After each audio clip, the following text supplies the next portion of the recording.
Hello, friends. Okay, Here's a part two, problem. Here we are. Here's the answer to the golf problem. I put in the equation and values where they go, worked it out, and came out with 25 newtons. In addition, here's the notes for all of day one and today, so in case you missed anything. I'm going to zoom up on the top and then zoom up on the bottom. Those are all the examples from the board and all the concepts from the board from yesterday and today. You might want to pause it and if you need to look at it. Why? What happened? Well, no, just because there's a lot to take in, so they might need Oh to yeah, pause they might it. need to pause it, definitely. There's the Alright, you got that one? Yep. Alright, and now, Problems. these are the problems for today. There's number 1. So far, we've gotten till 5, so that's all we need to show. Number 3. Number And these sheets will be 4. waiting for you Oh, I know the in days your are little done. folders. There you go. There's the problems. Okay, thank you. Yep. Alright, keep it on. I'll Keep it on. Alright. Alright, here we go. We have to go on, as we already started the video. So I'm erasing, you can finish. Let's see. 0? Initial value?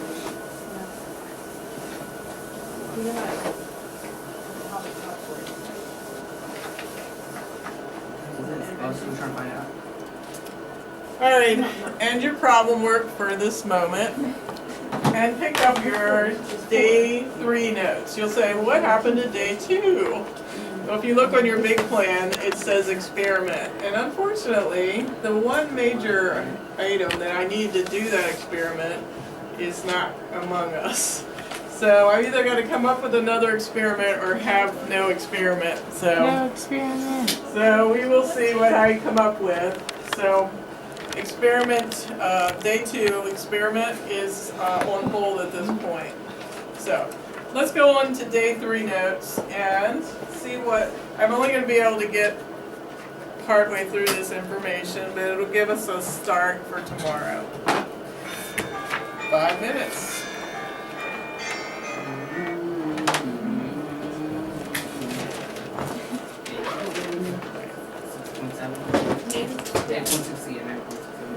We are going to learn a law. We've learned several of them throughout the year, and here's another one. It's called the law of conservation of momentum. So on your notes, write it, the law of conservation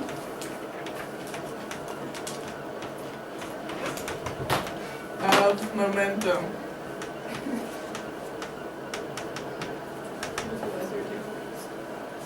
This law says, when the sum of the forces working on a system is 0, the total momentum in the system cannot change.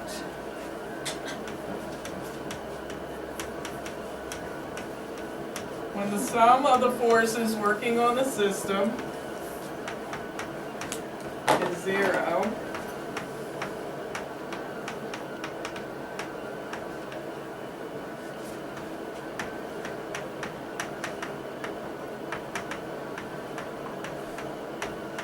the total momentum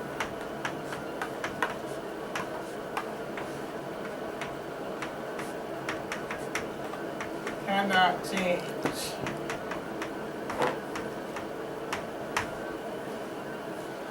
So all I'm going to do today is train you to recognize systems where the sum of the forces working on that system is 0. So we're just going to work on the underlying part. When it comes to problems and equations, we'll save that for tomorrow. So we'll just stay in theory land for a little bit.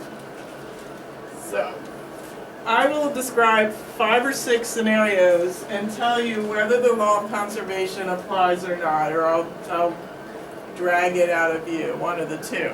So the first scenario, and if you would write it down, scenario number 1, a tennis ball bounces off of a racket. So a tennis ball, it hits the racket and bounces off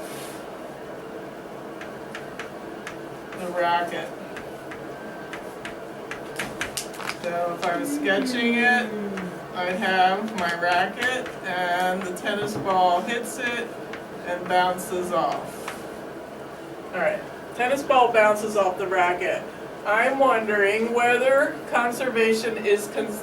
momentum is conserved. So I'm looking to this scenario to see if the sum of the forces working on the system is 0. When I talk about working on the system, there's going to be forces inside the system. So what do I mean by the system? I'll say right here where the event happened. The event happened, the ball hit the racket. Of course there's the force of the ball on the racket, and then the racket on the ball as it bounces forth. But is there any other? I'm not counting those forces in the system. Are there other forces at play outside of that system on the ball and the racket? Can you think that there are? Are there any other forces at play with that? Yeah? Force of the person's hand. Right, that force of a person's hand, there's a lot of force from that person's hand, will nullify this, and the law of conservation of momentum will not apply. Alright, so let's see about the next scenario. And when the bell rings, just know that there's no assignment unless you didn't finish the problems. And I will check everyone's again tomorrow for the grade book. Alright, the second scenario is, say there's a man on ice. So, he's on ice skates. My version of ice skates. Alright, the man is on ice skates, and a lady skates toward him.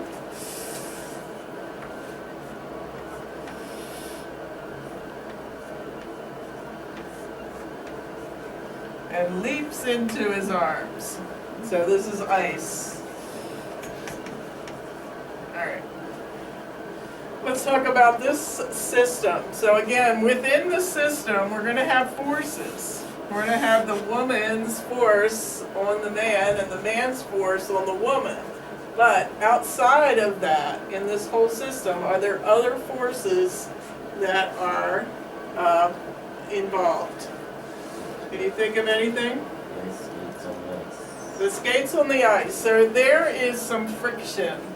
But because it's so minimal, because that's why we put them on ice, the only friction is between their blades and the ice. So therefore, we're going to ignore the friction. That is true. It's there. So we'll actually make a note of that. Ignore small amount of friction. If there was a lot of friction, if he was wearing sanding blocks and that was on the wood, we couldn't ignore it. But we can when it's ice. Alright, you get to ponder that all night. I hope it doesn't rob your sweet sleep tonight, and we'll pick it up there tomorrow. Today is Thursday. Adieu. Bye.